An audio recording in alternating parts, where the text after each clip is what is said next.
Unrelentingly logical, I have always been skeptical of my husband's faith in Sriyama Bhagavan. My spouse of 18 years was head over heels in love with Sriyama Bhagavan, and nothing I did cured him of his madness. He was a spiritual seeker and in quest of a higher reality. I, on the other hand, was very much in the world outside, totally unconscious of the world within. I firmly believed that life was all about hard work, the effort you put into making it better. But there he was, going on and on with Bhagavan's grace and miracles. His search had taken him to many gurus earlier, and always after a month or two, he lost his interest.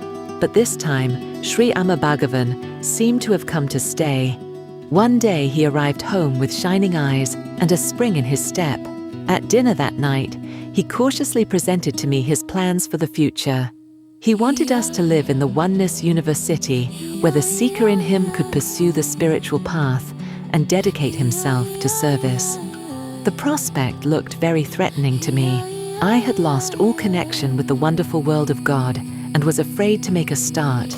Besides, I was a woman with a successful career, with every chance of winning accolades and promotions. I didn't want to give up my job just now, when my dreams were about to materialize. There was nothing for me out there at the ashram, and the whole idea of a Spartan life was unappealing. I put my foot firmly down on the proposal, but from that day onwards, a gnawing insecurity began to gnaw at my vitals. Every now and then he kept pressing me to consider it, and I would flare up. Arguments raged day in and day out. Just come and attend one retreat. It is not blind belief that I expect of you, nor do I want this stubborn refusal. You do not even know what you are refusing. Give it a try. If you are not pleased, I shall give up. I probably am not destined. To my own surprise and disbelief, I found myself agreeing, and before I could have second thoughts, my husband had whisked me off for a 3-day intensive Samskara Shuddhi. The initial shock of finding myself in a whole new environment soon gave way to emotions wavering between uncertainty and despair. And although the ashram was peaceful and serene, the people extremely sweet and helpful, I was left with a feeling of isolation. Over the next 3 days, the retreat progressed at breakneck speed, throwing light upon the various patterns in my life, trying to clear the negative emotions that have welled up within, and pushing me towards my indweller, my Antaryameen Sri Amma Bhagavan. Anybody else would have benefited immensely, but not I.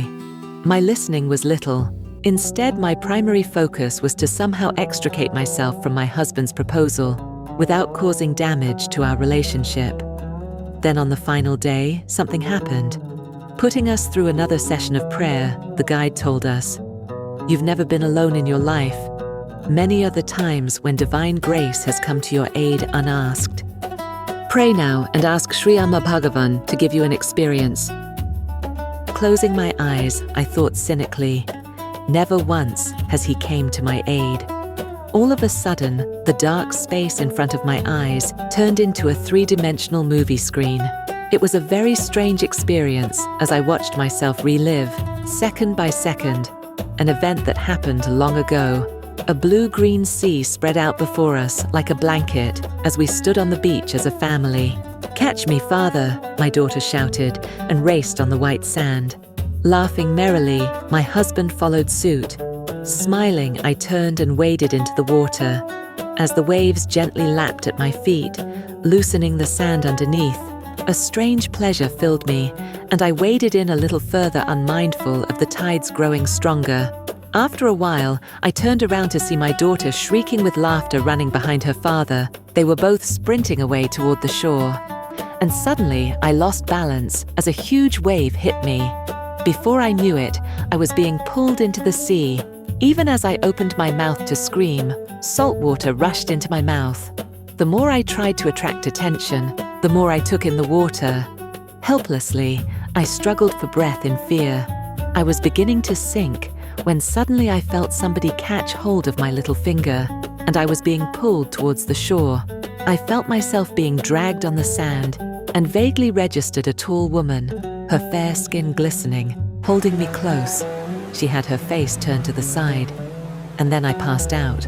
When consciousness returned, There were 4 or 5 people around me, but none of them a woman. I thought then that I had hallucinated, and the whole incident slipped out of my mind in a few months.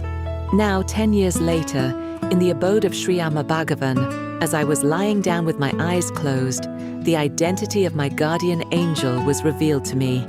The fair-skinned lady turned and looked down into my face. With a radiant moon-like face, a compassionate smile, and deep amusement in her voice, Bhagavati Padmavati Amma inquired, "Who else but me could have pulled you out of the turbulent sea with a little finger?"